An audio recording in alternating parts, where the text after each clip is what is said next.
कौमी इदारा सेहत ने मुल्क में निपा वायरस आने का खदशा जाहिर कर दिया है। भारतीय बॉर्डर एरिया से चमगादड़ों के आने से पाकिस्तान में निपा वायरस आने का खतरा है। याद रहे, निपा वायरस से इंडिया में मुतअद्दिद हलाकतें हो चुकी हैं। निपा वायरस चमगादड़ों के खाए गए फलों से इंसानों में मुंतकिल हो सकता है।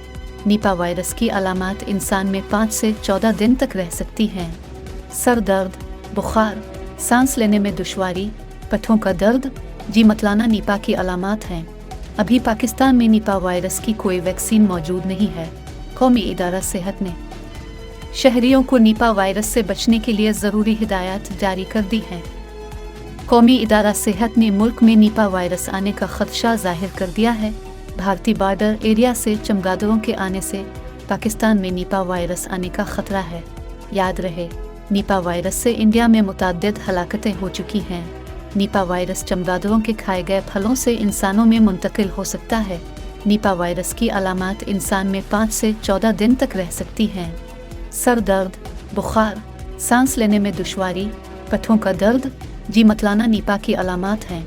अभी पाकिस्तान में निपा वायरस की कोई वैक्सीन मौजूद नहीं है। कौमी इदारा सेहत ने शहरियों को निपा वायरस से बचने के लिए ज़रूरी हिदायत जारी कर दी हैं।